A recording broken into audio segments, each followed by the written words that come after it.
Você teve aulas durante todo o dia. E o que fazer? Revisar conteúdos ainda? É necessário? É necessário. Ao menos alguns instantes, saboreando e, na verdade, refletindo sobre os conteúdos ministrados de forma anterior, isso é relevante, aumenta a sua capacidade de absorção de alguns conteúdos. Só não exagere. O sono é essencial.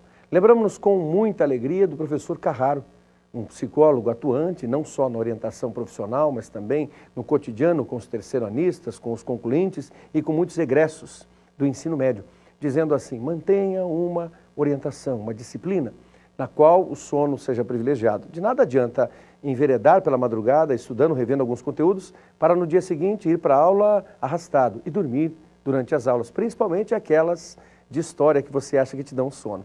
Não dão, não. Principalmente as aulas do professor Mocelin. Você terá daqui a pouquinho um pouco da história dinâmica, viva e do contexto dos mais variados personagens e das mais variadas figuras envolvidas em situações que são extremamente relevantes. Então o detalhe é privilegiar o sono, o descanso, mas também manter-se sempre ativo e ligado numa organização de atividades, nas quais você reveja a cada dia os conteúdos ministrados. Fazer os exercícios é importante? Não, não é importante, é fundamental. Bom trabalho. Olá, pessoal. Vamos falar inicialmente dos antecedentes da Segunda Guerra Mundial. A ascensão do nazismo na Alemanha. Derrotada na Primeira Guerra Mundial, os alemães, como já vimos anteriormente, foram humilhados no chamado Diktat de Versalhes. A chamada República de Weimar foi de 1919 até 1933.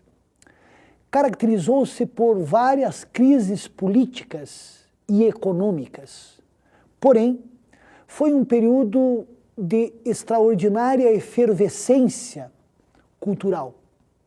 Nesta época, vamos ter no teatro Bertolt Brecht.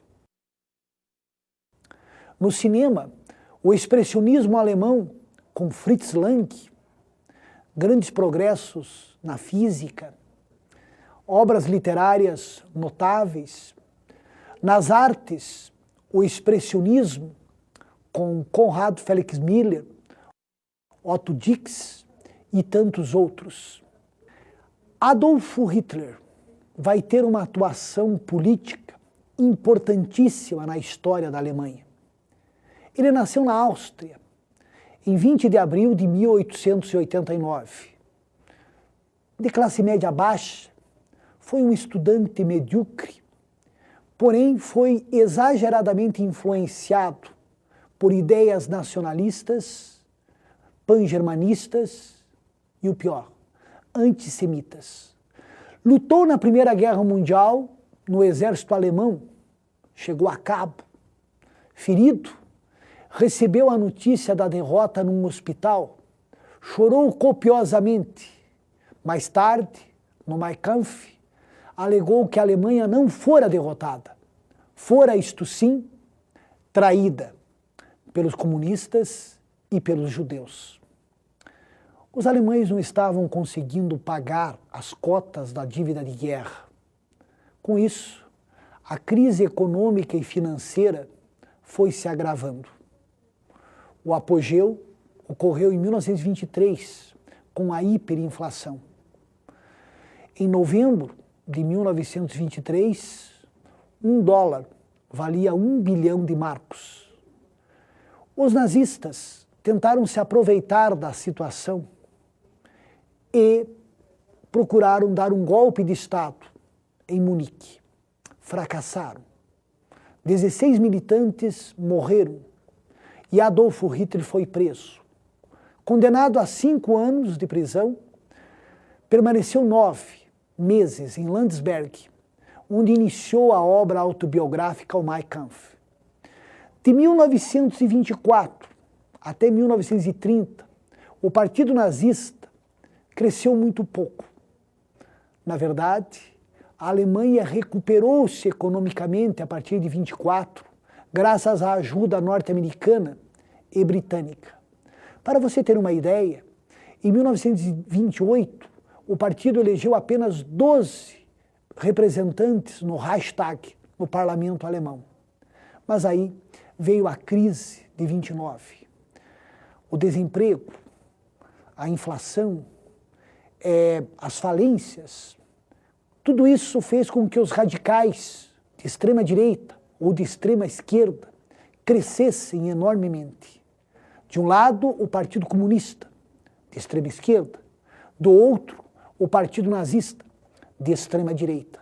Nas eleições de 1930, os nazistas elegeram 107 representantes. Na de 1932, 196. O presidente Hindenburg, pois a Alemanha era uma república parlamentarista, convidou Hitler para ser chanceler. E no dia 30 de janeiro de 1933, ele assumiu como primeiro-ministro da Alemanha. Quais os fatores que levaram os nazistas ao poder? Didaticamente podemos dizer, o medo do comunismo. Muitos votaram no Partido Nazista com medo que os comunistas chegassem ao poder. A humilhação alemã em Versalhes, a crise econômica e social, o carisma de Hitler e a propaganda nazista. A propósito, sem nenhum juízo de valor, a propaganda nazista era altamente qualificada. É preciso não esquecer que Hitler chegou ao poder pela via eleitoral, dentro da legalidade da República de Weimar. Mas logo convocou novas eleições. E com o incêndio do Reichstag, que ele atribuiu aos comunistas, iniciou uma onda de repressão. Ainda em 1933, os demais partidos foram colocados na ilegalidade e o totalitarismo começou a ser implantado na Alemanha. Em 1935, pelas leis de Nuremberg, os judeus vão sofrer uma série de segregações. Inclusive, algumas profissões vão ser vetadas a eles. Hitler começa a violar o Tratado de Versalhes, remilitarizou a Renânia, restabeleceu o serviço militar obrigatório. Em 1936, na Olimpíada de Berlim, procurou mostrar toda a pujança, todo o esplendor da Alemanha. Já em 1934, uma política de eugenia, como chamavam de higiene racial, inicia as execuções de pessoas com problemas físicos e mentais. E temos, antes ainda da Segunda Guerra Mundial, campos de concentração para judeus, para comunistas, enfim, para os adversários do regime. Em 1939, a Alemanha caminhou para a Segunda Guerra Mundial. É verdade que os alemães testaram suas armas na Guerra Civil Espanhola. Em 1931, a Espanha tornara-se uma república, foi abolida a monarquia, mas o país era agrário, atrasado, semifeudal. Em 1936, uma frente popular, reunindo comunistas, socialistas, liberais, venceu as eleições.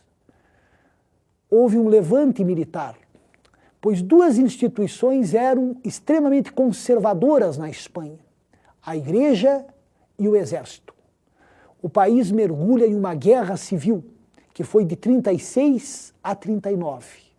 De um lado, os republicanos, a grosso modo, de esquerda, do outro, os nacionalistas, de direita. Os republicanos receberam o apoio da União Soviética, da França e das brigadas internacionais. Já os nacionalistas tiveram o apoio de Hitler e de Mussolini. Os alemães testaram a Luftwaffe na Guerra Civil Espanhola. Guernica, uma cidadezinha basca, foi arrasada por essas ações. Picasso vai imortalizar esse episódio. Os nacionalistas venceram a Guerra Civil e Franco vai governar a Espanha até sua morte em 1975. No próximo bloco, vamos ver o mundo caminhando e vamos ter a Segunda Guerra Mundial. Até lá.